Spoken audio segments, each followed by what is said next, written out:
Hi guys! So Monday, nag-gap up na naman si Gold. So grabe yung bullishness ngayon ni Gold, no? Ayaw niya magpaawat talaga. And kung mapapansin natin, talagang ilang gap ups na per week ang talagang di niya binabalikan. So that goes to show na talaga si Gold is really bullish and talagang malakas yung mga buyers. Malakas talaga yung demand. So fundamentally speaking, recently, di ba meron mga na-release na news and hindi siya dahil hype, but more of because the world is nervous. When investors feel uncertain, like wars, political, mga threats, or mga trade tensions, they don't look for higher returns first. They look for safety. And historically, the safest place to really park your money is ilagay mo siya sa gold. So right now, there's a lot of things happening at the same time. Yung Ukraine-Russia conflict, hindi pa rin siya nare-resolve. Yung mga tensions sa Middle East, tuloy-tuloy pa din. And right now, on top of that, yung US, tina-threat nila si Canada for new tariffs. So possibly, i-align din siya sa China. So itong mga bagay ito, hindi ito mga small issues. These affects the global trades, currencies, and of course, economic stability. So ano ginagawa ngayon ng mga big institutions katulad ng banks, hedge funds, market makers, in the moments like this? So normally, ang ginagawa nila, they move their asset out of risk and dinadala nila to sa mga hard assets. That is why gold is benefiting immediately from this kind of shifts. So today, Monday, January 26, gold finally broke $5,000 per ounce. And guys, first time in history to. Not really because the gold became more valuable, but because paper assets feel more fragile. So think of it this way. When trust in the system goes down, the price of gold goes up. And right now, yung mga analysts sabi nila na aakit pa daw si gold hanggang $6,400 per ounce this year. And with an average price of roughly around mga $5,300 per ounce. So kung yung mga setup nyo ngayon na mga buy, kung kakayaan nyo lang yan for the rest of the year this year, hindi kayo kakabahan or iiwan nyo lang yan dyan, most definitely talagang yung gold nyo papaldo at papaldo kayo dyan. As long as the environment supports it, yung mga uncertainties, geopolitical risk, and yung mga ongoing central bank demands. So ngayon, sa mga nakapag-entry dyan ng mga buy, the question is when to exit. Depende kung anong type of trader ka. Remember, meron tayong mga iba't ibang type of traders. We have the scalpers, we have the intraday traders, we have the swing traders, and we have the position traders. So ngayon, ako right now, I'm doing all of it.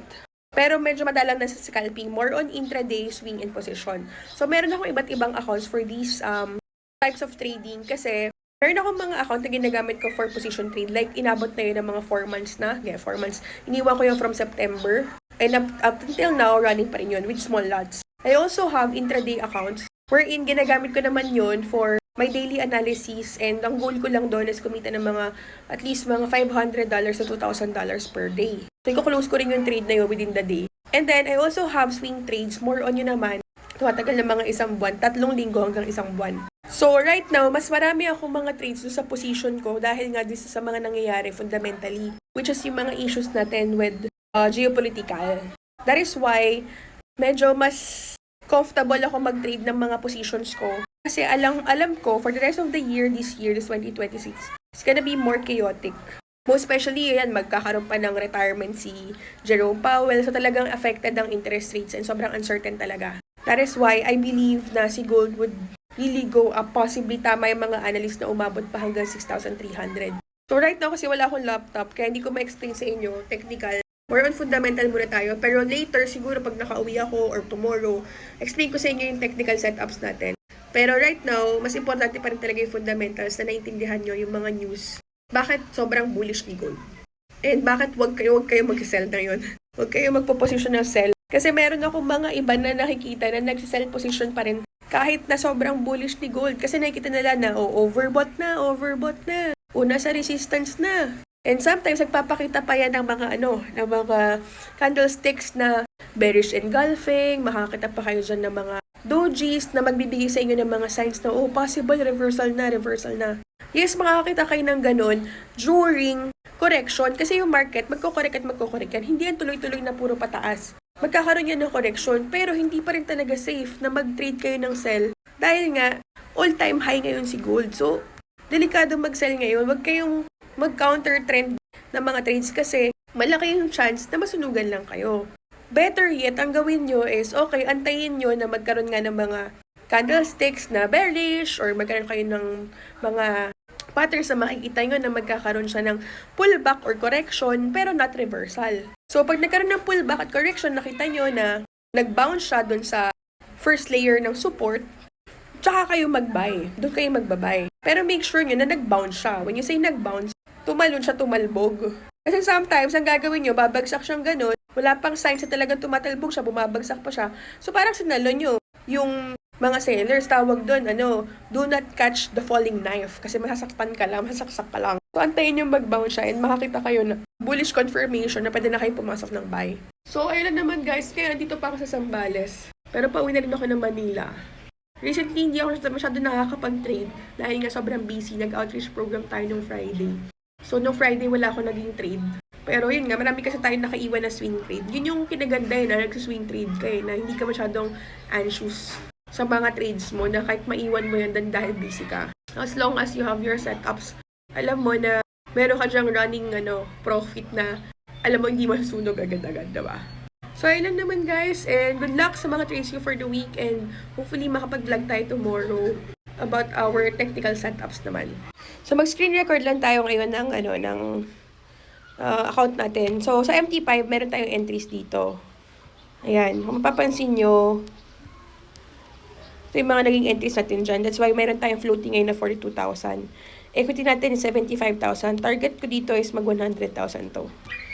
And that's live account, guys. Ayan. So far, for the past, say for example, ngayong January to January 26, for this year, we were able to generate $10,290. So far, ito yung mga na-exit na natin ng mga trades. And ito yung floating natin right now. And sinasabi nyo demo account po yan. Hindi po yan demo account. May demo account ako, pero ito siya sa Vantage. Ito yung demo account ko, 743,000 na siya, guys. Diba? So, kung demo account lang din yan, syempre ganito kalaki. Diba? So, ito yung demo account natin. Pero since ito yung live natin, yan, ganyan lang siya. Diba? 42,000. And meron tayong mga pinapakopy. Like ito sa XM to, pinapakopy ko to, guys. So far, nasa 4,900 na yung floating. And profit is nasa 1,414. Meron din tayo pinapakopy sa Light Finance, which is this one. Itong account ko. Hindi ko pala pinapakopy to, pero andito yung mga ibang swing trades ko. Yan, so ito, na-hit ko na yung target ko. Kasi target ko dito, $100. It started with, saan na ba yun? Started with $6,800. Yan. $6,800. And right now, $105 na siya. And I have here, nagpapakopy ako dito. Ito yung isa, yung FX Denily. FX Denily, which is, this is cent account naman to. Ayan. Kaya ganyan kalaki yan, kasi cent account yan, guys. Kaya malaki siya. So, yun yung mga accounts na ginagamit natin so far. Pero ito yung lagi ko ginagamit. Ito, mayroon akong trade today, which is this one. Yan, today ko pinasok yun, January 26. Which is, dito natin yung pinasok during the time ng nagkaroon ng slight correction dito. Today, nagkaroon ng gap up So, yun siya, guys.